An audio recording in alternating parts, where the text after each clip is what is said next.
ഇന്ന് നമ്മൾ കാണാൻ പോകുന്നത് വളരെ വ്യത്യസ്തമായൊരു ഏലിയൻ സിനിമയാണ്. ഏലിയൻസിനെ കൊല്ലാനായി 2022 നിന്നും 2040 ടൈം ട്രാവൽ ചെയ്യുന്ന ഹീറോയുടെ കഥയാണ് ഈ സിനിമ.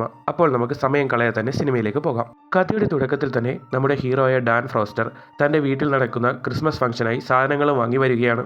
വളരെ വലിയൊരു ക്രിസ്മസ് പാർട്ടിയാണ് ഫ്രോസ്റ്ററിൻ്റെ വീട്ടിൽ നടക്കുന്നത്. ഫ്രോസ്റ്ററിനെ കാണുമ്പോൾ തന്നെ ഭാര്യ പറയും, ഞാൻ ഒരുപാടധികം ഫുഡൊക്കെ ഉണ്ടാക്കിയിട്ടുണ്ട്, ഇതെല്ലാം നീ കഴിക്കണമെന്ന്. ഫ്രോസ്റ്ററിൻ്റെ വൈഫ് ഡാൻ ഒരു ക്രിസ്മസ് കാർഡ് എടുത്ത് കാണിച്ചിട്ട് പറയും, നിന്റെ അച്ഛൻ ഇപ്രാവശ്യവും നിന്റെ മകൾക്കായി ഒരു കാർഡ് അയച്ചിട്ടുണ്ടെന്ന്. അച്ഛൻ എന്തിനാണ് എല്ലാ വർഷവും എൻ്റെ മകൾക്ക് ഇങ്ങനെ കാർഡ് അയക്കുന്നത്? ഫോസ്റ്ററിന് അവനെയും അവൻ്റെ അമ്മയെയും പണ്ട് അച്ഛൻ വിട്ടുപോയത് കൊണ്ട് തന്നെ അച്ഛനെ വലിയ താല്പര്യമൊന്നുമില്ല. അതിനുശേഷം ഫോസ്റ്റർ ഈവനിങ് ഒരു ഇൻ്റർവ്യൂ അറ്റൻഡ് ചെയ്യാനായി പോകുകയാണ്. എന്നാൽ പെട്ടെന്ന് ഓഫീസിൽ നിന്ന് വിളിച്ചു പറയും, നിനക്ക് പകരം ഞങ്ങൾ മറ്റൊരാളെ എടുത്തു എന്ന്. ഫിനാൻഷ്യലി സ്ട്രഗിൾ ചെയ്യുന്ന ആ പാവം ആ ജോലി വളരെയധികം എക്സ്പെക്റ്റ് ചെയ്തിരുന്നു. വിഷമത്തോട് ഫോസ്റ്റർ തിരിച്ച് വീട്ടിലേക്ക് തന്നെ വരും. വിഷമിച്ചു വരുന്ന ഫോസ്റ്ററിനെ കാണുമ്പോൾ തന്നെ ഭാര്യയ്ക്ക് മനസ്സിലാകും ആ ജോലി അവന് കിട്ടിയിട്ടില്ല എന്ന്. എന്നിട്ട് അവൻ തൻ്റെ പ്രിയപ്പെട്ട മകളോടൊപ്പം ഇരുന്ന് ഫുട്ബോൾ കളിക്കുകയാണ്. ഫോസ്റ്ററിൻ്റെ മകളുടെ പേര് യൂരി ഫോസ്റ്റർ എന്നാണ്. അച്ഛനും മകളും നല്ല ബോണ്ടാണ്. മകളുടെ അടുത്ത് വന്നിരിക്കുമ്പോഴാണ് ഫോസ്റ്ററിന് എപ്പോഴും സമാധാനം കിട്ടുന്നത്. അങ്ങനെ തൻ്റെ ഭാര്യയോടും മകളോടും ഒപ്പം ഇരുന്ന് ഫുട്ബോൾ ലൈവ് കാണുമ്പോഴാണ് പെട്ടെന്ന് ആ ഫുട്ബോൾ ഗ്രൗണ്ടിലേക്ക് എന്തൊക്കെയോ തിളക്കത്തോടു കൂടി ആരൊക്കെയോ വന്നിറങ്ങും. അത് കാണുന്നവരെല്ലാവരും പേടിച്ചു പോകും. അവരുടെ കയ്യിലെല്ലാം തോക്കുമുണ്ടായിരുന്നു. ലൈവ് കാണുന്ന ഫോസ്റ്ററും കുടുംബവും ഇതെല്ലാം കണ്ട് ഞെട്ടിയിരിക്കുകയാണ്. എന്നാൽ ആ വന്നിറങ്ങിയവർ 2040 നിന്നും ടൈം ട്രാവൽ ചെയ്ത് 2022 വന്നവരാണ്.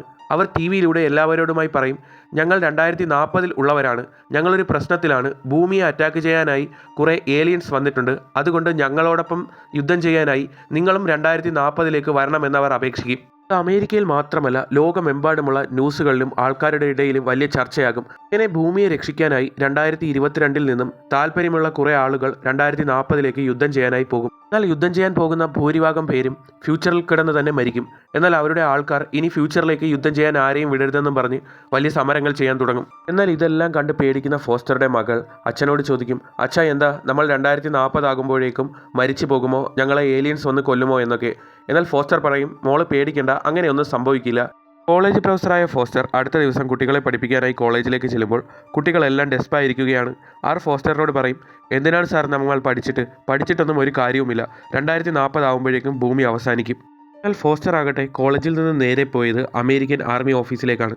താനും ഫ്യൂച്ചറിലേക്ക് പോയി ഏലിയൻസുമായി യുദ്ധത്തിൽ ചേരാൻ താല്പര്യമുണ്ടെന്ന് അവരോട് പറയും. അതിന് കുറച്ച് ടെസ്റ്റുകൾ ഉണ്ടെന്നും പറഞ്ഞ് ഫോസ്റ്ററിനെ കൊണ്ട് അവർ കുറച്ച് ടെസ്റ്റ് ചെയ്യിപ്പിക്കും. ഫോസ്റ്ററിൻ്റെ കൈ സ്കാൻ ചെയ്യുമ്പോൾ തന്നെ അവൻ്റെ ഭാവിയും ഭൂതവും എല്ലാം അവർക്ക് മനസ്സിലാകും. ഫോസ്റ്ററിന് 7 വർഷങ്ങൾ മാത്രമേ ജീവിച്ചിരിക്കുള്ളൂ, ഒരു കാർ ആക്സിഡൻറ്റിൽ മരിക്കുമെന്ന് അവർ ഫോസ്റ്ററിനോട് പറയും.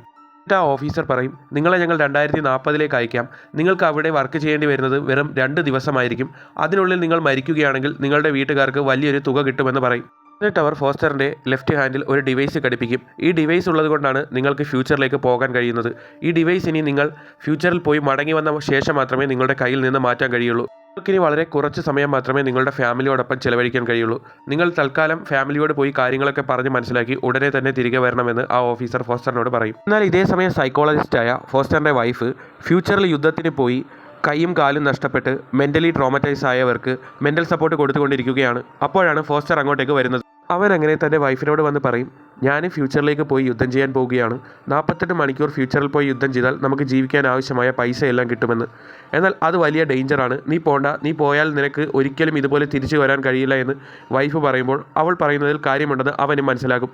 ഭാര്യ പറഞ്ഞത് കേട്ട ഫോസ്റ്റർ അങ്ങനെ ഫ്യൂച്ചറിലേക്ക് പോകണ്ട എന്ന് തീരുമാനമെടുത്ത് തൻ്റെ കയ്യിൽ കെട്ടിയിരിക്കുന്ന ബാൻഡ് അഴിക്കാനായി അവൻ തൻ്റെ അച്ഛൻ്റെ അടുത്തേക്ക് ചെല്ലും. അച്ഛനെ കണ്ട ഉടനെ ഫോസ്റ്റർ പറയും, ഒരിക്കലും നിങ്ങളുടെ അടുത്തൊരു ഹെൽപ്പിനായി വരണമെന്ന് ഞാൻ കരുതിയതല്ല, എൻ്റെ ഈ അവസ്ഥ കൊണ്ടാണ് ഞാൻ വന്നത്. എൻ്റെ കയ്യിൽ കെട്ടിയിരിക്കുന്ന ഈ ബാൻഡ് കയ്യിൽ നിന്ന് റിമൂവ് ചെയ്തില്ല എങ്കിൽ എനിക്കും ഫ്യൂച്ചറിലേക്ക് പോയി യുദ്ധം ചെയ്യേണ്ടി വരും. ചിലപ്പോൾ ഞാൻ അവിടെ വെച്ച് മരിക്കുകയാണെങ്കിൽ എൻ്റെ കുടുംബം ഒറ്റയ്ക്കാകും. അതുകൊണ്ട് നിങ്ങൾ ഈ ആം ബാൻഡ് എൻ്റെ കയ്യിൽ നിന്ന് റിമൂവ് ചെയ്തു തരാൻ ഹെൽപ്പ് ചെയ്യാൻ പറയും.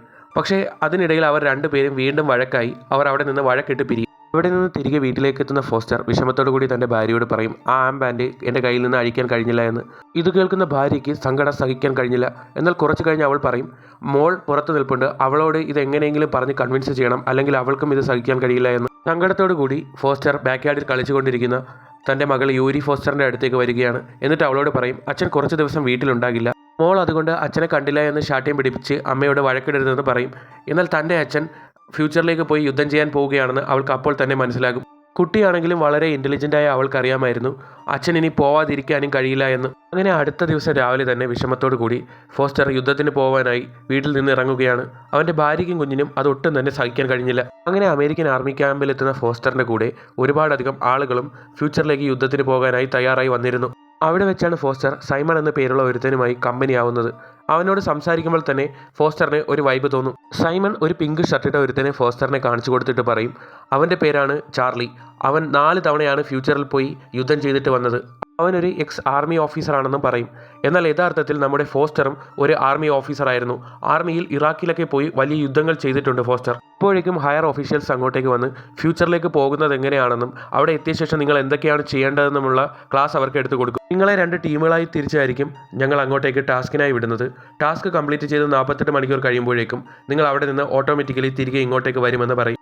എന്നാൽ അടുത്ത ദിവസത്തെ ട്രെയിനിങ്ങിനായി അവർ ക്യാമ്പിലേക്ക് വരുമ്പോഴാണ് പെട്ടെന്ന് ഫ്യൂച്ചറിലേക്ക് പോകണമെന്നും പറഞ്ഞ് അവർക്ക് അലർട്ട് വരുന്നത്. കയ്യിൽ കിട്ടിയ ഗണ്ണും എടുത്ത് അവർ ഫ്യൂച്ചറിലേക്ക് പോകാനായി റെഡിയായി വരികയാണ്. പ്രോപ്പറായി ട്രെയിനിങ് കിട്ടാത്ത അവർക്കെല്ലാവർക്കും നല്ല പേടിയുണ്ടായിരുന്നു. അങ്ങനെ ഫ്യൂച്ചറിലേക്ക് പോകാനായി അവരെല്ലാവരും തയ്യാറെടുത്ത് നിൽക്കുകയാണ്. ഓരോരുത്തരായി ഫ്യൂച്ചറിലേക്ക് പോകും. ഫ്രോസ്റ്ററും അങ്ങനെ ആ പോർട്ടലിൽ കയറി ഫ്യൂച്ചറിലേക്ക് പോകുകയാണ്. അവരവരുടെ ലൈഫിൽ ഇതുവരെ എക്സ്പീരിയൻസ് ചെയ്യാത്ത അത്രയധികം ഒരു സംഭവമായിരുന്നു അത്. ഫ്യൂച്ചറിലേക്ക് പോയ അവർ അവിടെ നിന്ന് നേരെ വീഴുന്നത് ഒരു പൂളിലേക്കാണ്. അങ്ങനെ അവർ എല്ലാവരും 2022 നിന്ന് 2040 യുദ്ധഭൂമിയിലെ ഫ്യൂച്ചറിലേക്കാണ് വന്ന് വീഴുന്നത്. എന്ന പാടെ തന്നെ അവരെല്ലാവരും പേടിച്ചു പോകും. ചുറ്റും അന്യഗ്രഹ ജീവികൾ യുദ്ധം ചെയ്ത് ഭൂമിയെ നശിപ്പിച്ചിട്ടിരിക്കുകയാണ്. ഫോസ്റ്ററിനോടൊപ്പം മുമ്പ് യുദ്ധത്തിന് പോയിട്ടുള്ള ചാർലിയും അവൻ്റെ കൂടെ തന്നെ ഉണ്ടായിരുന്നു.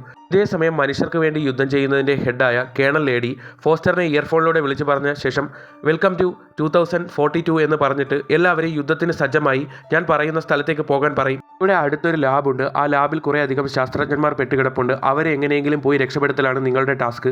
വഴിയൊക്കെ ഞാൻ പറഞ്ഞു തരാമെന്ന് പറയും. അങ്ങനെ കേണൽ ലേഡിയുടെ കമാൻഡ് അനുസരിച്ച് ഫ്രോസ്റ്റർ തൻ്റെ ടീമിനെയും വിളിച്ചുകൊണ്ട് ശാസ്ത്രജ്ഞരെ രക്ഷിക്കാനായി ലാബിൻ്റെ അടുത്തേക്ക് ചെല്ലുകയാണ്. എന്നാൽ ആ ലാബുള്ള സ്ഥലത്തെല്ലാം തന്നെ ഏലിയൻസ് വന്ന് അറ്റാക്ക് ചെയ്ത് തകർത്തിട്ടിരിക്കുകയാണ്. കേണൽ ലേഡി ലാബ് എവിടെയാണെന്ന് അവർക്ക് കൃത്യമായി പറഞ്ഞു കൊടുക്കും. ഫ്രോസ്റ്റർ അങ്ങനെ തൻ്റെ ടീമിനെയും കൊണ്ട് ആ ലാബിൻ്റെ ഉള്ളിലേക്ക് കയറും. എന്നാൽ ഹൈ സെക്യൂരിറ്റി ഉണ്ടായിരുന്ന ആ ലാബും ഏലിയൻസ് അറ്റാക്ക് ചെയ്തു എന്ന് അവർക്ക് കാണുമ്പോൾ തന്നെ മനസ്സിലാകും. എന്നാൽ അപ്പോഴാണ് അവിടെ ഒരു ഏലിയൻ മരിച്ചു കിടക്കുന്നത് ചാർലി കാണുന്നത്.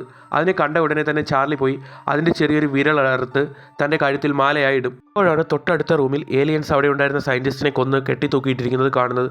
ഇതിൽ കേണൽ ലേഡി അറിയുമ്പോൾ അവർക്ക് വളരെയധികം വിഷമമാകും. കേണൽ ലേഡി അവരോട് പറയും അവർ കണ്ടുപിടിച്ച മരുന്ന് അവിടെയുണ്ട്, അത് ഏലിയൻസിൻ്റെ കയ്യിൽ പെടാതെ നിങ്ങൾ സേവ് ചെയ്ത് കൊണ്ടുവരണമെന്ന്. എന്നാൽ ഇതേ സമയം കേണലിന് അവർ നിൽക്കുന്ന ഭാഗത്തേക്ക് ഏലിയൻസ് വരുന്നുണ്ടെന്ന് അലർട്ട് കിട്ടും. അമേരിക്കൻ സൈന്യം അപ്പോഴേക്കും അവരുടെ വിമാനവും എടുത്ത് ഏലിയൻസിനെ അറ്റാക്ക് ചെയ്യാനായി ചെല്ലും. എന്നാൽ അപ്പോഴേക്കും ഫ്രോസ്റ്റർ ആകട്ടെ ഏലിയൻസിനെ കൊല്ലാനായി അവർ കണ്ടുപിടിച്ച മരുന്ന് അവിടെ നിന്ന് കണ്ടെത്തും. അപ്പോഴേക്കും ഏലിയൻസിനെ കൊല്ലാനായി അവരുള്ളിടത്തേക്ക് അമേരിക്കൻ ഫൈറ്റർ ജെറ്റും അങ്ങോട്ടേക്ക് വരും. കേണൽ ലേഡി ഫ്രോസ്റ്ററിനോട് പറയും നിങ്ങൾ എത്രയും വേഗം അവിടെ നിന്ന് മാറണം, സൈന്യം അങ്ങോട്ടേക്ക് ബോംബിടാനായി വരികയാണെന്ന്. ഉടനെ തന്നെ ഫ്രോസ്റ്റർ തൻ്റെ ഫ്രണ്ട്സിനെ എല്ലാം വിളിച്ച് അവിടെ നിന്ന് രക്ഷപ്പെടാനായി ഒരുങ്ങുകയാണ്. എന്നാൽ അവർക്കെല്ലാം മനസ്സിലാകും ഏലിയൻസ് ആ ബിൽഡിങ്ങിനുള്ളിൽ കയറിയിട്ടുണ്ട്. വേഗം അവിടെ നിന്ന് രക്ഷപ്പെട്ടില്ല എങ്കിൽ ഏലിയൻസ് അവരെ അറ്റാക്ക് ചെയ്യുമെന്ന് മനസ്സിലാക്കും. അങ്ങനെ അവർ ആ ബിൽഡിങ്ങിൻ്റെ താഴേക്ക് എത്തുമ്പോഴാണ് മുകളിൽ നിന്ന് ഒരു അൺയൂഷ്വലായ ഒരു ശബ്ദം കേൾക്കുന്നത്. നോക്കുമ്പോൾ ഒരു ഏലിയൻ ദേഷ്യത്തോടു കൂടി അവരുടെ അടുത്തേക്ക് ചാടി വരികയാണ്. അവർ തങ്ങളുടെ കയ്യിലുണ്ടായിരുന്ന ഗണ്ണ് കൊണ്ട് അതിനെ വെടിവെക്കുമെങ്കിലും ഒന്നും കൂസാക്കാതെ ഏലിയൻസ് അവരുടെ അടുത്തേക്ക് ചാടി ഇറങ്ങി വരും. എന്നാൽ കൂടെയുള്ളവരെല്ലാം പേടിച്ച് ഓടുമെങ്കിലും നമ്മുടെ ഹീറോ ആകട്ടെ അവൻ അവിടെ നിന്ന് വെടിവെച്ച് ഏലിയൻസിനെ പിറകിലോട്ട് ഒട്ടിക്കും. എന്നാൽ ഇതിനിടയിൽ അവരുടെ കൂട്ടത്തിലുണ്ടായിരുന്ന ഒരാളെ ഏലിയൻ കൊല്ലും. എന്നാൽ തൻ്റെ കൂട്ടത്തിലുള്ള എല്ലാവരെയും വിളിച്ച് നമ്മുടെ ഹീറോ അവിടെ നിന്ന് രക്ഷപ്പെടും. എന്നിട്ടും അവൻ ഏലിയന് നേരെ വെടിവെച്ചുകൊണ്ടേയിരിക്കും. ഇതേ സമയം ഫോസ്റ്ററിനെയും കൂട്ടുകാരെയും രക്ഷിക്കാനായി സൈന്യം വണ്ടി അയക്കും. ഫോസ്റ്ററും കൂട്ടുകാരും ആ വണ്ടിയുടെ അടുത്തേക്ക് ചെല്ലും. കേണൽ ലേഡി ഉടനെ തന്നെ അവർക്ക് കമാൻഡ് കൊടുക്കും യുദ്ധവിമാനങ്ങൾ ബോംബിടാൻ പോവുകയാണ്, ഉടനെ തന്നെ നിങ്ങൾ അവിടെ നിന്ന് മാറണമെന്ന്. ഏലിയൻസിനെ കൊല്ലാനായി വിമാനങ്ങൾ അപ്പോഴേക്കും അങ്ങോട്ടേക്ക് എത്തിയിരുന്നു. എന്നാൽ ഇതേ സമയം അവരെ രക്ഷിക്കാനായി വന്ന വണ്ടികളും ഏലിയൻസ് അറ്റാക്ക് ചെയ്ത് അതിലുള്ളവരെയും ഏലിയൻസ് കൊല്ലും. എന്നാൽ അതിനുശേഷം പല ഭാഗത്തുനിന്നായി ഏലിയൻസ് കൂട്ടത്തോടെ ഫോസ്റ്ററിനെയും ടീമിനെയും അറ്റാക്ക് ചെയ്യാനായി വരും. എന്നാൽ വേറൊരു വഴിയുമില്ലാതെ ഫോസ്റ്ററും ടീമും ചേർത്ത് നിൽക്കാൻ നോക്കുമെങ്കിലും അത്രയും ഏലിയൻസിനെ അവർക്ക് ഒന്നും തന്നെ ചെയ്യാൻ കഴിയില്ല. എന്നാൽ ഇതേ സമയം അമേരിക്കൻ ആർമി അവരുള്ള സ്ഥലത്ത് ബോംബിടാനും തുടങ്ങും. എങ്ങനെയെങ്കിലും ബോംബിടുന്ന സർക്കിളിൽ നിന്ന് രക്ഷപ്പെടാനായി ഫോസ്റ്റർ തൻ്റെ ടീമിനെയും വിളിച്ച് അവിടെ നിന്ന് ഓടി രക്ഷപ്പെടും. എന്നാൽ ഏലിയൻസ് ആകട്ടെ ഫോസ്റ്ററിനെയും ടീമിനെയും വിടാതെ അവരെ ഫോളോ ചെയ്തു വരും. എന്നാൽ അതിനിടയിൽ ഫോസ്റ്ററിൻ്റെ ടീമിലുള്ള 2 പേർക്ക് ഇഞ്ചറി ആവും. സാറ് പൊക്കോ, എത്രയും വേഗം ഈ മരുന്ന് കേണൽ മേഡത്തെ എത്തിക്കണം, ഭൂമിയെ രക്ഷിക്കാൻ ഇത് മാത്രമേ ഒരു വഴിയുള്ളൂ എന്ന്. അവർ മരിക്കാൻ പോവുകയാണെന്ന് അറിയാമായിരുന്നിട്ടും അവർ ധൈര്യത്തോടു കൂടി എഴുന്നേറ്റ് നിന്ന് ഏലിയൻസിനെ അറ്റാക്ക് ചെയ്യും. എന്നാൽ ഇതേ സമയം അമേരിക്കൻ സൈന്യം അവിടെ ആകെ ബോംബിട്ട് നശിപ്പിക്കും. എന്നാൽ ആ ബോംബിങ്ങിൽ ഫ്രോസ്റ്ററിൻ്റെ കൂടെയുള്ള കുറേ അധികം പേർ മരിക്കും. ഫ്രോസ്റ്ററും കുറച്ചുപേര് മാത്രം എങ്ങനെയോ രക്ഷപ്പെടും. കണ്ണു തുറക്കുമ്പോൾ ഫോസ്റ്റർ ഉള്ളത് ഹോസ്പിറ്റലിലാണ്. ഫോസ്റ്റർ ഉടനെ തൻ്റെ ആംബാൻഡിൽ നോക്കുമ്പോൾ ഇനി 140 മണിക്കൂർ മാത്രം തനിക്കിവിടെ യുദ്ധത്തിൽ നിന്നാൽ മതി, അത് കഴിഞ്ഞാൽ ഭൂമിയിലേക്ക് തിരികെ പോകാം. അതിനുശേഷം ഫോസ്റ്റർ നോക്കുമ്പോൾ തൊട്ടടുത്ത ബെഡിൽ ഫോസ്റ്ററിൻ്റെ കൂട്ടുകാരൻ സൈമണും ഉണ്ടായിരുന്നു. അവർ രണ്ടുപേരും പുറത്തേക്ക് ഇറങ്ങി വരുമ്പോഴാണ് ഗബ്രിയേലും അവിടെ ഇരിക്കുന്നത് കാണുന്നത്. അവർക്ക് 3 പേർക്കും യുദ്ധത്തിൽ കാര്യമായ പരിക്കൊന്നും പറ്റാതെ രക്ഷപ്പെടും. ഗബ്രിയേൽ അവരോട് പറയും, ഈ ഏലിയൻസിനെ തടയുന്നത് എങ്ങനെയാണെന്ന് ഒരു പിടിയുമില്ല, അത്രയധികം ഡേഞ്ചറസ് ആയി മാറുകയാണ് ഏലിയൻസ് എന്ന്. എന്നാൽ അപ്പോഴേക്കും സൈമൺ പറയും, നമുക്ക് വേണമെങ്കിൽ നമ്മുടെ ഈ 140 മണിക്കൂർ ഈ ഹോസ്പിറ്റലിൽ തന്നെ ചിലവഴിച്ച് സേഫായി ഭൂമിയിലേക്ക് പോകാമല്ലോ എന്ന്. ഫോസ്റ്റർ അവനോട് ചോദിക്കും, അങ്ങനെ ഭീരുക്കളെ പോലെ ഇരിക്കാനാണോ നമ്മൾ ഇങ്ങോട്ടേക്ക് വന്നത്? അവസാന മിനിറ്റ് വരെ നമ്മളിവിടെ പൊരുതും, ജീവൻ പോവുകയാണെങ്കിൽ പോട്ടെ എന്നും പറയും. അപ്പോഴാണ് ഈ മിഷന്റെ ഏറ്റവും വലിയ ഹെഡായ കേണൽ എഡി ഫോസ്റ്ററിനെ കാണാൻ നേരിട്ട് വരുന്നത്. ഇത്രയും വലിയൊരു ഹയർ ഒഫീഷ്യൽ ഫോസ്റ്ററിനെ കാണാൻ നേരിട്ട് വന്നതിൽ അവൻ ആദ്യം അതിശയം തോന്നും. Colonel Eddie my name is Yuri Foster എന്ന് പരിചയപ്പെടുത്തും. അപ്പോഴാണ് ഫോസ്റ്ററിന് മനസ്സിലാകുന്നത് തൻ്റെ മുന്നിൽ വന്ന് നിൽക്കുന്നത് ഫ്യൂച്ചറിലുള്ള തൻ്റെ മകളായിരുന്നുവെന്ന്. തൻ്റെ മകൾ ഇത്രയും വലിയ ഹൈറ്റ്സിലെത്തിയതിൽ അവന് വലിയ സന്തോഷമാകും. എന്നാൽ യൂരി ഫോസ്റ്ററിനോട് ഫ്യൂച്ചറിൽ നടന്ന കാര്യം പറഞ്ഞു കൊടുക്കും. നിങ്ങൾ എൻ്റെ അമ്മയെ കുഞ്ഞിലെ തന്നെ ഡിവോഴ്സ് ചെയ്തു, അതിനുശേഷം ഞാനും അമ്മയും ഒറ്റയ്ക്കായി ഒരുപാട് സ്ട്രഗിൾ ചെയ്താണ് ഞങ്ങൾ പിന്നെ ജീവിച്ചതെന്ന് പറയും. എന്നിട്ട് ഫോസ്റ്ററിനോട് അവൾ പറയും, നിങ്ങളെ ഇപ്പോൾ ഫ്യൂച്ചറിലേക്ക് വിളിച്ചു വരുത്തിയത് കുടുംബബന്ധം പുതുക്കാൻ വേണ്ടിയല്ല, ഫ്യൂച്ചറിനെ രക്ഷിക്കാൻ വേണ്ടിയാണ്. തൽക്കാലം അതിൽ ഫോക്കസ് ചെയ്യാതാൽ മതിയെന്നും പറഞ്ഞ് യൂരി തങ്ങളുടെ അടുത്ത മിഷൻ ഫോസ്റ്ററിന് പറഞ്ഞു കൊടുക്കും. കാടിനുള്ളിൽ ഈ ഏലിയൻസിൻ്റെ ഒരു അമ്മയുണ്ട്, അതിനെ പിടിച്ചുകൊണ്ട് വന്ന് അതിൻ്റെ സെറം എടുക്കലാണ് അടുത്ത ഡ്യൂട്ടി. അതെടുത്താൽ മാത്രമേ നമുക്ക് ഈ ഏലിയൻസിനെ നശിപ്പിക്കാനുള്ള മരുന്നുണ്ടാക്കാൻ കഴിയുള്ളൂ എന്ന് പറയും. അങ്ങനെ അവർ രണ്ടുപേരും സൈന്യത്തോടൊപ്പം ആ ഏലിയനെ പിടിക്കാനായി കാടിനുള്ളിലേക്ക് പോകുകയാണ്. പോകുന്നതിനിടയിൽ യൂരി ഫ്യൂച്ചറിൽ നടന്നത് എന്താണെന്ന് അച്ഛന് പറഞ്ഞു കൊടുക്കും. അച്ഛൻ ഫ്യൂച്ചറിലേക്ക് പോയ ശേഷം ഞങ്ങളെ കാണാൻ വന്നു. അതിനുശേഷം എന്നെയും അമ്മയെയും ഡിവോഴ്സ് ചെയ്തു. ഞാനും അമ്മയും തികച്ചും ഒറ്റപ്പെട്ടു പോയി. അത് കഴിഞ്ഞ് 7 വർഷങ്ങൾക്ക് ശേഷം ഒരു കാർ ആക്സിഡൻറ്റിൽ അച്ഛൻ മരിക്കും. അച്ഛനോട് ഒരുപാട് സ്നേഹമുണ്ടായിരുന്ന പാവം അമ്മ ആ ഡിവോഴ്സോട് കൂടി വളരെയധികം തകർന്നു പോയി. അച്ഛൻ എന്തിനാണ് ഞങ്ങളോട് ഈ ക്രൂരത ചെയ്തതെന്ന് എനിക്ക് ഇന്നും അറിയില്ല എന്ന് അവൾ പറയും. എന്നാൽ അപ്പോഴേക്കും ഏലിയൻ അറ്റാക്കിൽ അവരെ കൂടെ ഉണ്ടായിരുന്ന ഒരു ഹെലികോപ്റ്റർ തകരും. എന്നാൽ ഇതേ സമയം സൈന്യം ആ ഏലിയൻ മദറിനെ പിടിച്ചിരുന്നു. എന്നാൽ അതിനെ അവർക്ക് കൺട്രോൾ ചെയ്യാൻ കഴിഞ്ഞിരുന്നില്ല. യൂരി ഇറങ്ങിയാൽ മാത്രമേ അതിനെ എന്തെങ്കിലും ചെയ്യാൻ കഴിയുള്ളായിരുന്നു. യൂരി ഉടനെ തന്നെ ഹെലികോപ്റ്ററിൽ ഉള്ള അച്ഛനോട് പറയും, ഞാൻ പോയി അതിനെ പിടിച്ചിട്ട് വരാം, അച്ഛൻ അതിൽ സേഫായി ഇരിക്കണമെന്ന് പറയും. അങ്ങനെ ആ ഏലിയൻ മദറിന്റെ അടുത്തേക്ക് വന്ന യൂരിക്കും ആ ഏലിയൻ മദറിനെ കൺട്രോൾ ചെയ്യാൻ കഴിയില്ല. വളരെയധികം അഗ്രസീവായ ആ ഏലിയൻ മദർ അവിടെ ഉണ്ടായിരുന്ന മറ്റു പട്ടാളക്കാരെ കൊന്ന ശേഷം യൂരിയെ കൊല്ലാനായി വരും. എന്നാൽ അപ്പോഴേക്കും ഫോസ്റ്റർ അങ്ങോട്ടേക്ക് വരും. ഫോസ്റ്റർ ആ ഏലിയന്റെ ഡയറക്ഷൻ മാറ്റി അതിനെ ഒരു കേജിനുള്ളിൽ ലോക്ക് ചെയ്യും. എന്നിട്ട് ആ ഏലിയന്റെ കൂട് ഹെലികോപ്റ്ററിൽ ഘടിപ്പിച്ച് പട്ടാളക്കാർ കൊണ്ടുപോകും. എന്നാൽ അപ്പോഴേക്കും ഏലിയൻ മദറിനെ അവർ കൊണ്ടുപോകുന്നത് കണ്ട് മറ്റ് ഏലിയൻസ് അവരെ അറ്റാക്ക് ചെയ്യാനായി വരും. ഇതേ സമയം യൂരിയും അച്ഛനും അവിടെ ഉണ്ടായിരുന്ന ഒരു വണ്ടിയും എടുത്ത് ഏലിയന്റെ കയ്യിൽ നിന്നും എങ്ങനെയെങ്കിലും ആ കാട്ടിൽ നിന്ന് രക്ഷപ്പെടാനായി നോക്കും. തങ്ങളുടെ പിറകെ വന്ന ഏലിയൻസിനെ എല്ലാം യൂരി വെടിവെച്ച് ഒടുവിൽ അവർ രണ്ടുപേരും സേഫായ ഒരു കടൽ തീരത്തെത്തും. അവിടെ വെച്ച് യൂരി അച്ഛനോട് പറയും, അച്ഛൻ എനിക്ക് വളരെയധികം ഇഷ്ടമായിരുന്നു. അച്ഛൻ പോയ ശേഷം അച്ഛനെപ്പോലെ ആകണമെന്നതായിരുന്നു എൻ്റെ ലക്ഷ്യം. അങ്ങനെയാണ് ഞാൻ ഇത്രയധികം ഹൈറ്റ്സിലൊക്കെ എത്തിയത്. പക്ഷേ ഇപ്പോഴും എനിക്കറിയില്ല അച്ഛൻ എന്തിനാണ് അന്ന് എന്നെയും അമ്മയും ഉപേക്ഷിച്ച് പോയതെന്ന് പറഞ്ഞ് യൂരി ഇമോഷണലാകും. അതിനുശേഷം അമേരിക്കൻ പട്ടാളം വന്ന് യൂരിയെയും അച്ഛനെയും കൂട്ടിക്കൊണ്ട് കടലിന് നടുക്കുള്ള അവരുടെ ലാബിലേക്ക് കൊണ്ടുപോകും. ലാബിനുള്ളിലെത്തിയ യൂരി ആ ഏലിയൻ മദറിനെ ബോധം കെടുത്തിയിട്ടിരിക്കുകയാണ്. ഫോസ്റ്റർ വന്ന് ചോദിക്കുക, എന്തിനാണ് മോളെ ഇതിനെ ബോധം കെടുത്തിയിട്ടിരിക്കുന്നതെന്ന്. ഇതിൻ്റെ ശരീരത്തിൽ നിന്നും ഒരു സെറം എടുത്താൽ മാത്രമേ ആ സെറം കൊണ്ട് നമുക്ക് ഭൂമിയെ രക്ഷിക്കാൻ കഴിയുള്ളൂ. ഈ ഏലിയൻസിനെ എല്ലാം കൊല്ലണമെങ്കിൽ സെറം വേണമെന്ന് പറഞ്ഞ് അതിൻ്റെ ശരീരത്തിൽ നിന്ന് തന്നെ അവൾ ആൻറ്റിഡോട്ട് എടുത്ത് പരീക്ഷിക്കാനായി തുടങ്ങും. അങ്ങനെ അന്ന് രാത്രി മുഴുവൻ ഏലിയൻസിനെ കൊല്ലാനായുള്ള ആൻറ്റിഡോട്ട് ഉണ്ടാക്കാനായി അവൾ ശ്രമിക്കുകയാണ്. ഫോസ്റ്ററും അവളോടൊപ്പം തന്നെ കൂടും. യൂരി ഒടുവിൽ ആ ആൻറ്റിഡോട്ട് കണ്ടെത്തും. എന്നിട്ട് അവളുടെ അച്ഛനോട് പറയും, എനിക്കറിയാം അച്ഛൻ ഇനി 48 മണിക്കൂറുകൾ മാത്രമേ ഇവിടെ ഫ്യൂച്ചറിൽ നിൽക്കാൻ കഴിയുള്ളൂ. പക്ഷേ ഞാൻ തരുന്ന ഈ ആൻറ്റിഡോട്ടും കൊണ്ട് അച്ഛൻ്റെ ഭൂമിയിലേക്ക് പോയി മരുന്നുണ്ടാക്കി തിരികെ വീണ്ടും ഫ്യൂച്ചറിലേക്ക് കൊണ്ടുവന്നാൽ മാത്രമേ ഈ ഏലിയൻസിനെ ഇനി ഞങ്ങൾക്ക് തടയാൻ കഴിയുള്ളൂ എന്ന് പറയും. അങ്ങനെ അവർ രണ്ടുപേരും സംസാരിച്ചു കൊണ്ടിരിക്കുമ്പോഴേക്കും കടലിലെ ലാബിനെ അറ്റാക്ക് ചെയ്യാനായി ഏലിയൻസ് അങ്ങോട്ടേക്ക് വരും. അവരുടെ ലാബിനുള്ളിലേക്ക് ഇടിച്ചു കയറിയ ഏലിയൻസ് ലാബിലുണ്ടായിരുന്ന ഏലിയൻ മദറിൻ്റെ അടുത്തേക്ക് വന്ന് ഏലിയൻ മദറിനെയും റിമൂവ് ചെയ്യും. എന്നാൽ ഇതിനിടയിൽ പാവം യൂരിയുടെ ദേഹത്ത് ഏലിയൻ ബ്ലേഡ് കൊള്ളും. എന്നാൽ തൻ്റെ മകളെ അവിടെ ഉപേക്ഷിക്കാത്ത ഫോസ്റ്റർ തൻ്റെ മകളെയും എടുത്തുകൊണ്ട് അവിടെ നിന്ന് ലാബിൻ്റെ ഏറ്റവും ടോപ്പിലേക്ക് വരും. എന്നാൽ അപ്പോഴേക്കും ചോര വാർന്നൊഴുകയായിരുന്ന യൂരി അച്ഛനോട് പറയും, എനിക്ക് നിങ്ങളെ ഒരുപാടധികം ഇഷ്ടമായിരുന്നു അച്ഛ എന്ന്. എന്നാൽ അപ്പോഴേക്കും ഫോസ്റ്ററിന് തിരികെ പോകാൻ 5 മിനിറ്റ് മാത്രമേ ഉണ്ടായിരുന്നുള്ളൂ. ഈ അവസ്ഥയിൽ തൻ്റെ മകളെ വിട്ടിട്ട് പോകാൻ ഫോസ്റ്ററിന് കഴിയില്ലായിരുന്നു. അപ്പോഴേക്കും പെട്ടെന്ന് ഏലിയൻസ് അങ്ങോട്ടേക്ക് വന്ന് യൂരിയെ പിടിച്ച് താഴേക്ക് കൊണ്ടുപോകും. ഫോസ്റ്റർ അവളെ രക്ഷിക്കാനായി നോക്കും. തൻ്റെ അച്ഛനിനി കുറച്ച് നിമിഷങ്ങൾ മാത്രമേ ഇവിടെ ബാക്കിയുള്ളൂ എന്ന് മനസ്സിലാക്കിയ യൂരി തൻ്റെ കയ്യിലുണ്ടായിരുന്ന ആൻറ്റിഡോട്ട് അച്ഛന് കൊടുത്ത ശേഷം പറയും, അച്ഛൻ ഭൂമിയിലേക്ക് പോയി ആൻറ്റിഡോട്ട് കുറേ അധികം ഉണ്ടാക്കി തിരികെ ഇങ്ങോട്ടേക്ക് വന്ന് ഏലിയൻസിനെ നശിപ്പിക്കണമെന്നും പറഞ്ഞ് ഏലിയൻസ് ഉള്ള സ്ഥലത്തേക്ക് വീഴും. അവളെ രക്ഷിക്കാനായി ഫോസ്റ്റർ കൂടെ ചാടുമെങ്കിലും ഫോസ്റ്ററിൻ്റെ ടൈം അപ്പോഴേക്കും കഴിഞ്ഞിരുന്നു. അങ്ങനെ ഫോസ്റ്റർ ഫ്യൂച്ചറിൽ നിന്നും ഭൂമിയിലേക്ക് വരികയാണ്. എന്നാൽ ഫോസ്റ്ററുടെ കയ്യിൽ യൂരി കൊടുത്തിരുന്ന ആ ആൻറ്റിഡോട്ട് അപ്പോഴും അവൻ കൈയോട് ചേർത്ത് പിടിച്ചിരുന്നു. എന്നാൽ അടുത്ത ദിവസം ഇതൊന്നും അറിയാതെ ഫോസ്റ്ററിൻ്റെ വൈഫ് ഡാൻ അവനെ സ്വീകരിക്കാനായി അവിടേക്ക് വരും. എന്നാൽ ഫ്യൂച്ചറിലുള്ള തൻ്റെ മകൾ യൂരിയെ ഏലിയൻസിന് വിട്ടുകൊടുക്കേണ്ടി വന്ന വിഷമത്തിലായിരുന്നു ഫ്രോസ്റ്റർ അപ്പോഴും. എന്നാൽ അവിടെ നിന്ന് വീട്ടിലേക്ക് എത്തുന്ന ഫ്രോസ്റ്ററിനെ കാത്ത് അവൻ്റെ കുഞ്ഞ് യൂരി അവനെ കാത്തിരിക്കുകയാണ്. തൻ്റെ മകളെ കണ്ട ഉടനെ തന്നെ ഫ്രോസ്റ്റർ അവളെ കെട്ടിപ്പിടിച്ച് കരയും.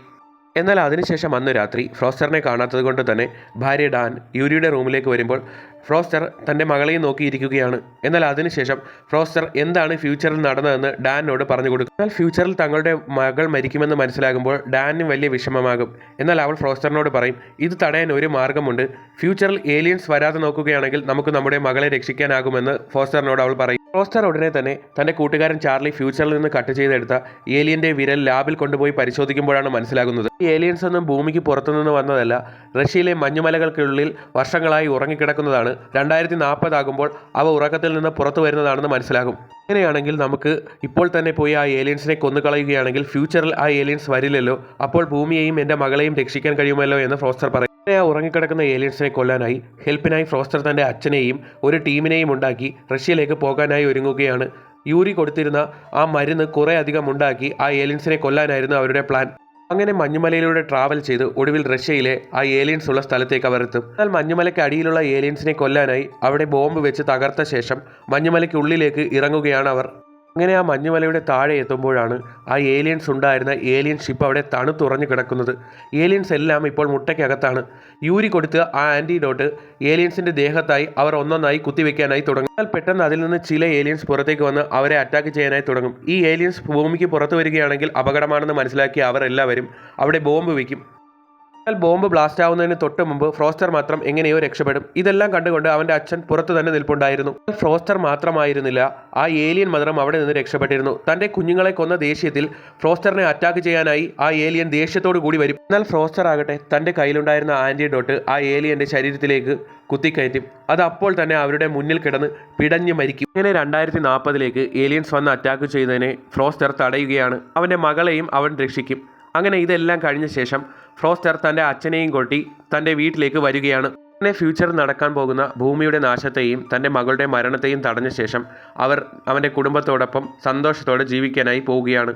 ഈ ഒരു സീനോടുകൂടി ഈ സിനിമയുടെ അവസാനിക്കുകയാണ്. കഥ ഇഷ്ടമായെങ്കിൽ എൻ്റെ എല്ലാ കൂട്ടുകാരും ചാനലൊന്ന് സബ്സ്ക്രൈബ് ചെയ്യുകയും നിങ്ങളുടെ അഭിപ്രായങ്ങൾ കമൻറ്റുകളായി രേഖപ്പെടുത്തുകയും വേണം.